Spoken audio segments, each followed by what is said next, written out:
जय हिंद दोस्तों, जैसा कि आपका एसएससी एमटीएस का एग्जाम अभी चल रहा है। अभी तक 9 शिफ्टों में जो आपका एग्जाम है कंडक्ट हो चुका है। तो 9 शिफ्टों में पूछे गए मध्ययुगीन और आधुनिक भारत के इतिहास से जितने भी प्रश्न पूछे गए, हर शिफ्ट में आपका 1 से 2 प्रश्न पूछा गया है। तो सभी शिफ्टों के प्रश्न को लेकर इस वीडियो में हाजिर हैं, साथ में साथ संभावित प्रश्नों को भी हमने इस वीडियो में रखा है। ठीक है, तो चलिए वीडियो को शुरू करते हैं। बिना किसी के चैनल पर नए, चैनल को सब्सक्राइब कर लीजिए। PDF टेलीग्राम पे मिल जाएगा, लिंक डिस्क्रिप्शन में लिखा गया है, दिया गया है। इसके अलावा शिफ्ट वाइज आपको देखेंगे कौन कौन से शिफ्ट में कैसा क्वेश्चन पूछा गया है। तो देखिए, जैसा कि पहला क्वेश्चन पूछा गया है, तराइन का प्रथम युद्ध कब लड़ा गया था। ये आपका 4 मई के 3rd शिफ्ट में पूछा गया है। तो इसका राइट आंसर आपका 1191 ईस्वी है। तराइन का प्रथम युद्ध 1191 में लड़ा गया था मोहम्मद गोरी और पृथ्वीराज चौहान के बीच। किसके बीच लड़ा गया था अगर पूछा जाए तो मोहम्मद गोरी और पृथ्वीराज चौहान के बीच लड़ा गया था। तराइन की बात करें तो यह हरियाणा राज्य में स्थित है अभी वर्तमान में। इसके अलावा तराइन का 2 युद्ध हुआ था इतिहास में। पहला तो आपका प्रथम है, दूसरा आपका द्वितीय है। तृतीय जो युद्ध है आपका 1192 में हुआ था। दोनों का शासक सेम था, पृथ्वीराज चौहान और मोहम्मद गोरी के बीच हुआ था, लेकिन विजेता था जो कि चेंज था। प्रथम युद्ध में आपका पृथ्वीराज चौहान जीता था, लेकिन सेकेंड युद्ध में आपका मोहम्मद गोरी विजेता बना था। ठीक है, इसके अलावा कुछ और युद्ध हैं जो कि आपके एग्जाम पॉइंट ऑफ व्यू से इंपॉर्टेंट है, उसको एक बार देख लेते हैं। सभी युद्ध को नहीं देखेंगे, सब आपको PDF में दे दिया जाएगा, आप लोग पढ़ लीजिएगा के बाद। एक है आपका कलिंग युद्ध जो कि आपका मौर्य राजा अशोक जीता था, और आपका राजा अशोक और कलिंग के राजा थे उसके बीच आपका हुआ था 200 कितना 61 या 62 ईसा पूर्व में आपका ये युद्ध लड़ा गया था। तो कलिंग युद्ध आपके लिए इंपॉर्टेंट था। ठीक है, इसके अलावा तराइन का प्रथम युद्ध देखिए लड़ा गया था। तराइन का जो हमने बता दिया है, तराइन का आपका सेकेंड युद्ध भी लड़ा गया था, ये भी आपका सुल्तान मोहम्मद गोरी जीता था। इसके अलावा और भी कुछ युद्ध हैं, जैसे कि खानवा की लड़ाई जो कि बहुत इंपॉर्टेंट है, जो कि 1527 में बाबर और राणा सांगा के बीच लड़ा गया था, जिसमें बाबर ने राणा सांगा को हरा दिया था। ठीक है, इस युद्ध में बाबर ने गाजी की उपाधि धारण की थी। राणा सांगा गठबंधन यदि बाबर का था, फिर भी सांगा हार गया था और गठबंधन तितर बितर हो गया था, राणा सांगा चित्तौड़ भाग जाता है। ठीक है, तो ये खानवा का लड़ाई हुआ था। इसके अलावा एक हल्दी घाटी का लड़ाई हुआ था जो कि 1576 ईसा पूर्व में हुआ था। महाराणा प्रताप और मुगल सम्राट अकबर के बीच में हुआ था, जिसका नेता या नेतृत्व कहें तो मानसिंह कर रहा था। इस युद्ध में जीत की बात करेंगे तो मुगल सेना के राजा मानसिंह और मेवाड़ के राणा प्रताप के बीच आपका हुआ था। इस युद्ध का कोई भी परिणाम नहीं निकला था। अगला है आपका प्लासी का युद्ध जो कि आपका 23 जून 1757 को हुआ था। सिराजुद्दौला और ब्रिटिश ईस्ट इंडिया कंपनी के बीच में हुआ था। इस युद्ध में आपका ब्रिटिश ईस्ट इंडिया कंपनी है जो कि विजेता बना था। अगला है बक्सर की लड़ाई जो कि आपका 1764 ईस्वी में हुआ था। ईस्ट इंडिया कंपनी और मीर कासिम का गठबंधन था शाह आलम द्वितीय के साथ और शुजा उद्दौला के साथ। ठीक है, इस युद्ध में भी आपका कौन जीता था तो कंपनी नहीं, इस युद्ध में आपको विजेता बना था। इसके अलावा अगला इंपॉर्टेंट युद्ध है आपका वांदीवास का युद्ध। ठीक है, वांदीवास का युद्ध जो कि आपका 1760 में हुआ था। वांदीवास का युद्ध जिसमें आपका ब्रिटिश ईस्ट इंडिया कंपनी और फ्रेंच के सेना के बीच में आपका ये युद्ध है जो कि हुआ था। जीता कौन था तो ब्रिटिश ईस्ट इंडिया कंपनी जीता था। अगला है आपका चौसा का लड़ाई जो कि आपका कब हुआ था, ये आपका 1539 में हुआ है। चौसा का लड़ाई वो आपका किसके किसके बीच हुआ है तो मुगल सम्राट हुमायूं और शेर शाह सूरी के बीच हुआ था। विजेता आपका शेर शाह सूरी ही बना था। अगला युद्ध है आपका पानीपत की लड़ाई, प्रथम वाला जो आपका 1557 में हुआ था। इब्राहिम लोदी और बाबर के बीच में हुआ था। ठीक है, इसके अलावा है सेकेंड युद्ध आपका पानीपत का, ये भी आपका 1556 में हुआ था। ठीक है, हेमू और अकबर के बीच में हुआ था। इसके अलावा तृतीय पानीपत का युद्ध आपका 1761 में हुआ था, जिसमें आपका मराठा साम्राज्य का राजा और अफगानिस्तान शासक अहमद शाह अब्दाली था, जिसमें विजेता अहमद शाह अब्दाली आपका बना था। ठीक है, चलिए अगला है आपका कर्नाटक युद्ध जो कि आपका इंपॉर्टेंट तो नहीं है, फिर भी एक बार देख लेते हैं। कर्नाटक का 3 युद्ध आपका हुआ है। पहला तो 1744 से 48 में हुआ है, द्वितीय आपका 1748 से 54 में हुआ है, और तृतीय आपका 1756 से 1763 में आपका हुआ है। ठीक है, संधि एक बार देख लीजिएगा। प्रथम युद्ध में आपका एक साला चैपल की संधि हुआ था, द्वितीय में पांडिचेरी का संधि, तृतीय में आपका पेरिस का संधि हुआ था। ठीक है, इसके अलावा और युद्ध हैं जो कि आपके लिए इम्पोर्टेंट हैं, उसको एक बार हम लोग देख लेते हैं। प्रथम विश्व युद्ध तो आप लोग मालूम होगा 14 से 18 हुआ था, ये आपका नहीं पूछा जाएगा। इसके अलावा कलिंग युद्ध जो कि आपका 261 BC में हुआ था, टाइमलाइन याद कर लीजिएगा। ठीक है, इसके अलावा एक चंदेरी का युद्ध है। देखिए, चंदेरी का युद्ध आपका है 1528 में हुआ है। बाबर और मेदिनी राय के बीच हुआ था, ठीक है। एक है आपका चौसा का लड़ाई, जो कि दोस्तों हमने आपके साथ डिस्कस कर लिया है ऊपर में। इसके अलावा एक है आपका कन्नौज का लड़ाई, जो कि कन्नौज या बेलग्राम के युद्ध से नाम से जाना जाता है। ये आपका 1540 में हुआ था, सेठ सासुरी और हुमायूं के बीच हुआ था। एक है आपका तालीकोटा का युद्ध, जो कि बहुत ही इंपॉर्टेंट है, आपका 1565 में हुआ था। दक्कन सल्तनत और विजयनगर साम्राज्य के बीच युद्ध के बाद ही आपका विजयनगर का जो साम्राज्य था आपका खत्म हो गया था, ठीक है।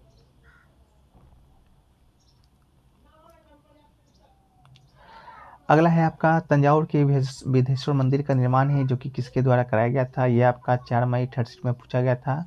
इसके साथ ही साथ आपका ये आपका CHSL एग्जाम में पूछा जा चुका है 23 मई के 2018 में, ठीक है। तो इसका राइट आंसर आपका राजा राज चोल हो जाएगा। बृहदेश्वर मंदिर की बात करेंगे तो तंजावुर तमिलनाडु में स्थित है। अगला है दोहरी शासन प्रणाली की शुरुआत कब हुआ था। 4 मई के 13 पूछा जा चुका है, 1765 में हुआ है। रॉबर्ट क्लाइव 1757 से 1760 के दौरान, पुनः 1765 से 1767 के दौरान बंगाल का गवर्नर रहा था। इसके अलावा है बंगाल का विभाजन कब हुआ था। ये आपका 4 मई के 38 में पूछा जा चुका है, तो 1905 इसका राइट आंसर है। 1905 19 जुलाई 1905 को वायसराय था तत्कालीन लॉर्ड कर्जन ने बंगाल विभाजन की घोषणा की थी और 16 अक्टूबर 1905 को लागू किया था। और 1911 में लॉर्ड हार्डिंग जब गवर्नर जनरल बनता है, वायसराय बनता है, तो इसे वापस ले लेता है। अगला है वज्जी संघ की राजधानी कहाँ है। तो ये 4 मई के 38 का क्वेश्चन है, तो इसका राइट आंसर वैशाली हो जाएगा। इसकी राजधानी वैशाली था। यह वज्जी जो वैशाली है वर्तमान में बिहार में स्थित है। और राजगिरी की बात करेंगे तो मगध महाजनपद का ये राजधानी था। प्राचीन भारत में 16 महाजनपदों का उल्लेख है, तो जिसकी राजधानी आपके लिए इम्पोर्टेंट है। तो पहला है मत्स्य, इसका आपका राजधानी विराटनगर है। कंबोज का राजधानी राजपूत है। अस्माक का राजधानी पाटन या पटना है। अगला है अंग, तो इसकी राजधानी चंपा है। वत्स की राजधानी कौशाम्बी है। काशी की राजधानी की बात करेंगे तो बनारस है।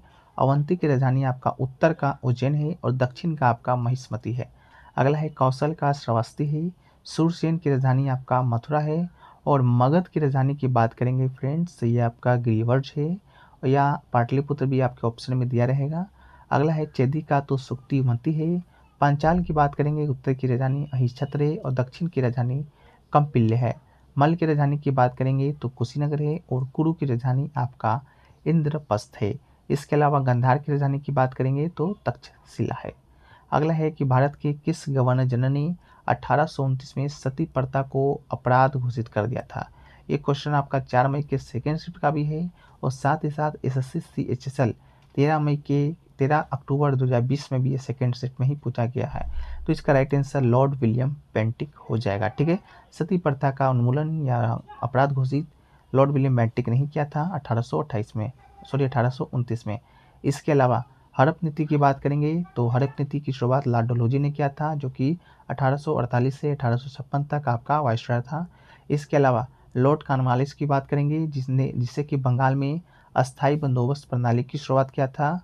इसके अलावा इसमें आपका भारतीय नागरिक सेवाओं का जनक भी आपका लॉर्ड कॉर्नवालिस को कहा जाता है। और तीसरा एंग्लो मैसूर युद्ध आपका और श्रीरंगपट्टनम की संधि भी आपका लॉर्ड कॉर्नवालिस के ही शासनकाल में होता है। अगला है लॉर्ड वेलेस्ली के बारे में कुछ फैक्ट्स हैं जो कि आपके लिए इम्पोर्टेंट है। पहला है सहायक गठबंधन, यह आपका लॉर्ड वेलेस्ली के ही ने शुरू किया था। इसके अलावा कोलकाता में फोर्ट विलियम कॉलेज की स्थापना भी डलहौजी ने ही शुरू किया था। ये बंगाल टाइगर के नाम से प्रसिद्ध है। और प्रेस नियंत्रक अधिनियम 1799 में आपका लॉर्ड डलहौजी ने ही लाया था। और बसिन की संधि 1802 में आपका लॉर्ड वेलेस्ली ने ही शुरू किया था, ठीक है। अगला है कि अकबर के बाद मुगल साम्राज्य का राजा कौन बना था। 4 मई के सेकेंड शिफ्ट का क्वेश्चन है, तो राइट आंसर जहांगीर है। 1605 से 1627 ईस्वी तक आपका जहांगीर है, जो कि आपका शासन किया था। मुगल साम्राज्य के शासकों का क्रम एक बार देखें तो बाबर, जो कि इस मुगल साम्राज्य का स्थापना करता है पानीपत के प्रथम युद्ध के बाद 1526 ईस्वी में। इसके बाद आपका हुमायूं बनता है। हुमायूं के बाद आपका अकबर आता है। अकबर के बाद आपका जहांगीर शासक बनता है। जहांगीर के बाद आपका शाहजहां बनता है और शाहजहां के बाद आपका शासक औरंगजेब बनता है। औरंगजेब के बाद आपका बहादुर शाह प्रथम बनता है। अगला है आपका 1529 में घाघरा का युद्ध या लड़ाई में मुगल सम्राट ने बाबर को किसे हराया था। बाबर ने किसे हराया था। 4 मई के फर्स्ट का क्वेश्चन है, तो राइट आंसर आपका महमूद लोदी हो जाएगा। अफगान का राजा था महमूद लोदी और मुगल बादशाह आपका बाबर के बीच युद्ध हुआ था गागरा का, जिसमें बाबर ने अफगानों को हराया था। ठीक है। अगला है कि आगरा का किला का निर्माण किसने कराया था? 4 मई के फर्स्ट का क्वेश्चन है। तो आगरा का किला का निर्माण की बात करेंगे तो ये आपका मुगल बादशाह अकबर के द्वारा हुआ था। इसके अलावा एक लाल किला दिल्ली में भी है, वहाँ वाला का निर्माण किसने कराया था? तो शाहजहाँ ने वहाँ का निर्माण कराया था। इसके अलावा आगरा का मुगल बादशाह अकबर ने 1565 में शुरू किया था। बना कब था? इसका कोई प्रमाणिक ईस्वी नहीं है। इसके अलावा 1983 में आगरा के किले के यूनेस्को को विश्व धरोहर स्थल में सूची में सम्मिलित कर दिया था। ठीक है।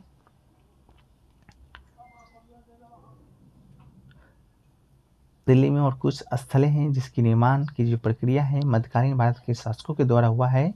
तो फिरोज शाह कोटला, इसका निर्माण फिरोज शाह तुगलक ने कराया था। हौजा खास का निर्माण आपका अलाउद्दीन खिलजी ने।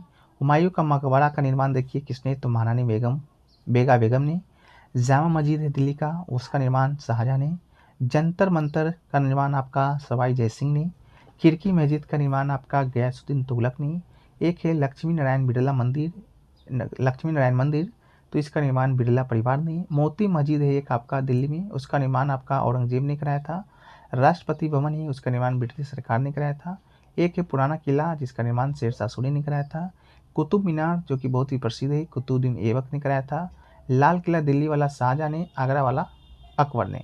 एक है आपका सफदरगंज का मकबरा, जिसका निर्माण शुजा उद दौला ने करवाया था। ठीक है। अगला है कि सम्राट अशोक ने किस युद्ध के बाद भौगोलिक आधिपत्य की नीति को त्याग दिया और धर्म घोष को अपनाया था? तो 4 मई के फर्स्ट शिफ्ट का ये क्वेश्चन आपका है। तो कलिंग युद्ध 261 ईसा पूर्व में आपका ये कलिंग युद्ध हुआ था। इसके बाद ही आपका अशोक ने युद्ध नीति को त्याग कर धर्म घोष की शुरुआत किया था। अगला है 1894 में दक्षिण अफ्रीका में महात्मा गांधी ने किसकी स्थापना किया था? तो 3 मई के 30 का क्वेश्चन है। तो नटाल भारतीय कांग्रेस की स्थापना किया था 1894 में। और गांधी का पहला जेल कार्यकाल पूछे गांधी जी ने पहला जेल कब गया था? तो 1908 में गए थे। कहाँ पर? तो दक्षिण अफ्रीका के जोहान्सबर्ग में ही। ठीक है। अगला है कि सम्राट चंद्रगुप्त मौर्य ने दरबार में सेल्यूकस निकेटर का राजदूत कौन था? तो राइट आंसर मेगास्थनीज हो जाएगा। मेगास्थनीज चंद्रगुप्त मौर्य के दरबार में सेल्यूकस प्रथम निकेटर का राजदूत था। मेगास्थनीज के द्वारा इंडिका नामक पुस्तक की शुरुआत किया गया था या लिखा गया था। अगला है फ्रेंड्स कि विजयनगर समाज का विखंडन किस युद्ध के बाद शुरू हुआ था? तो तालिकोटा का युद्ध, जो कि 1565 में पहला ही क्वेश्चन में हमने इसको डिस्कस किया था। अगला है कि वंश के दौरान महाबलीपुरम मंदिर का निर्माण हुआ था? तो पल्लव राजवंश। ये आपका 3 मई के 30 का क्वेश्चन है। अगला है मद्रास अधिवेशन में जिसमें संविधान का मसौदा तैयार किया था कब मांग की गई थी? तो आपका 3 मई का 30 का क्वेश्चन है 1927 ईस्वी में मद्रास अधिवेशन में। ठीक है। अगला है प्रार्थना समाज का संस्थापक कौन था? तो राइट आंसर आपका आत्माराम पांडुरंग था। और सामाजिक धार्मिक सुधार के लिए अग्रणी समाज प्रार्थना समाज की स्थापना 31 मार्च 1867 को बम्बई में आत्माराम पांडुरंगा के द्वारा किया गया था। इसकी स्थापना आत्माराम पांडुरंगा, महादेव गोविंद रानडे तथा इतिहासकार आरजी भंडाकर ने बम्बई में 31 मार्च 1867 को किया था। इसके अलावा ब्रह्म समाज की बात करेंगे तो राजा राम मोहन राय ने किया था इसकी स्थापना। वेद समाज आपका केशव चंद्र सेन और श्री के श्रद्धालु के द्वारा शुरू किया गया था। और आर्य समाज की स्थापना आपका दयानंद सरस्वती के द्वारा शुरू किए गए थे। अगला है आर्य समाज, जिसकी स्थापना स्वामी दयानंद सरस्वती ने 1824 ईस्वी में किए थे। ठीक है। ब्रह्म समाज राजा राम मोहन राय 1828 ईस्वी में ब्रह्म समाज की स्थापना। ठीक है। इसके अलावा आर्य समाज स्वामी दयानंद सरस्वती। रामकृष्ण मिशन की बात करेंगे तो स्वामी विवेकानंद ने। अभिनव भारत की शुरुआत करेंगे तो वीर सावरकर ने। प्रार्थना समाज का आत्माराम पांडुरंग ने। आत्मीय सभा का स्थापना राजा राम मोहन राय ने। गदर पार्टी की स्थापना की बात करेंगे तो लाला हरदयाल और काशीराम जी ने। हिंदुस्तान सोशलिस्ट रिपब्लिकन एसोसिएशन की बात करेंगे तो राम प्रसाद बिस्मिल ने। और मुस्लिम लीग की स्थापना की बात करेंगे तो आगा खां और सलीमुल्लाह ने। अल्लाह है हर्षवर्धन के दरबारी कवि कौन थे? तो वानभट्ट इसका राइट आंसर है। 3 मई के सेकंड का क्वेश्चन है। ठीक है। वानभट्ट राजा हर्षवर्धन का दरबारी कवि था। वानभट्ट ने संस्कृत में अपने जीवनी हर्ष लिखा था। वानभट्ट ने ही हर्षवर्धन की जीवनी को। अगला है व्हाट इज द कोल्ड उलेमा इन दिल्ली सल्तनत? तो देखिए उलेमा कानून, धर्म और प्रशासन की समझ रखने वाले विद्वान थे जो सरकार में पदों पर आसीन थे। ठीक है। अगला है गयासुद्दीन तुगलक की मृत्यु के बाद दिल्ली की गद्दी पर सुल्तान कौन बैठा? तो मोहम्मद बिन तुगलक बैठा। अगला है यूनानी इतिहासकार मेगास्थनीज ने किस भारतीय शासक को भारत का दौरा करवाया था? तो चंद्रगुप्त मौर्य, ये आपका राइट आंसर हो चुका है ऊपर में। इसके अलावा अगला है आपका 1855-56 में कौन सा विद्रोह हुआ था? तो संथाल विद्रोह आपका हुआ था। इस विद्रोह का मूल कारण अंग्रेजों के द्वारा जमींदारी व्यवस्था, साहूकारों एवं महाजनों के द्वारा शोषण एवं अत्याचार था। इस विद्रोह का नेतृत्व सिंधु कानू, चांद और भैरव ने किया था। ठीक है। अगला है सोमनाथ मंदिर पर आक्रमण कब किसने किया था? तो महमूद गजनवी ने 1025 ईस्वी में आपका सोमनाथ मंदिर पर आक्रमण किया था। ये मंदिर आपका गुजरात में स्थित है। अगला है अर्थशास्त्र के लेखक कौन थे? तो आपका राइट आंसर कौटिल्य हो जाएगा। अगला है किस मुगल शासक ने कैलाश मंदिर को तोड़ने की कोशिश किए हैं? तो राइट आंसर आपका औरंगजेब हो जाएगा। ठीक है, लेकिन तोड़ नहीं पाया था। एलोरा में कैलाश मंदिर राष्ट्रकूट वंश के द्वारा बनवाया गया था। किस भगवान को समर्पित है? तो भगवान शिव को समर्पित है। ये मंदिर दुनिया भर में एक ही पत्थर की शिला से बना हुआ है। सबसे बड़ी मूर्ति के लिए मंदिर आपका प्रसिद्ध है। अगला है 1916 में भारतीय राष्ट्रीय कांग्रेस और किनके मध्य लखनऊ समझौता हुआ? तो मुस्लिम लीग इसका राइट आंसर हो जाएगा। मुस्लिम लीग और आपका भारतीय राष्ट्रीय कांग्रेस के बीच आपका लखनऊ समझौता हुआ था। अगला है द वुड डिस्पैच किससे संबंधित है? तो 1854 में चार्ल्स वुड ने अंग्रेजी शिक्षा का प्रसार और महिलाओं की शिक्षा पर जोर देने के लिए द वुड डिस्पैच आपका लेटर लिखा था। किसको भेजा था? तो तत्कालीन गवर्नर थे लॉर्ड डलहौजी ने। ठीक है, तो राइट आंसर आपका हो जाएगा। अगला है कांग्रेस का प्रथम अधिवेशन तो 28 दिसंबर 1885 को हुआ था। यह आपका 2 मई के फर्स्ट का क्वेश्चन है। अगला है मराठा प्रशासन में किसी भी राज्य के द्वारा उत्पन्न या अर्जित कुल राजस्व का 25% टैक्स, उस टैक्स का नाम क्या है? तो चौथ कर इसका राइट आंसर है। अगला है कि किस वंश ने खजुराहो का मंदिर बनवाया था? तो चंदेल वंश आपका इसका राइट आंसर हो जाएगा। यह आपका 2 मई के फर्स्ट का ही क्वेश्चन है। ठीक है, इसके अलावा भारतीय राष्ट्रीय कांग्रेस की प्रथम महिला अध्यक्ष कौन है? तो एनी बेसेंट है भारतीय राष्ट्रीय कांग्रेस की प्रथम महिला अध्यक्ष। इसके बाद भारतीय राष्ट्रीय कांग्रेस की प्रथम भारतीय महिला अध्यक्ष की बात करेंगे तो ये आपका सरोजनी नायडू है। ठीक है, अगला है पद्दुकल का जैन मंदिर है जो कि किस वंश ने बनवाया था? तो चालुक्य वंश ने बनवाया था। अगला है स्वराज पार्टी के संस्थापक कौन थे? तो आपका राइट आंसर चित्तरंजन दास और आपके मोतीलाल नेहरू थे स्वराज पार्टी के संस्थापक। लेकिन अध्यक्ष पूछेगा तो चित्तरंजन दास हो जाएंगे और सचिव पूछेगा तो मोतीलाल नेहरू हो जाएगा। तो ये सभी फ्रेंड्स प्रश्न से आपके हिस्ट्री से रिलेटेड थे, जो कि हिस्ट्री से ही आए थे। तो सभी प्रश्नों को हमने डिस्कस आपके साथ कर लिया है। वीडियो पसंद है तो वीडियो को लाइक कर दीजिए, चैनल पर नए चैनल को सब्सक्राइब कर दीजिए और नोटिफिकेशन बेल को ऑल पे क्लिक कर दीजिए। तो जय हिंद, जय भारत।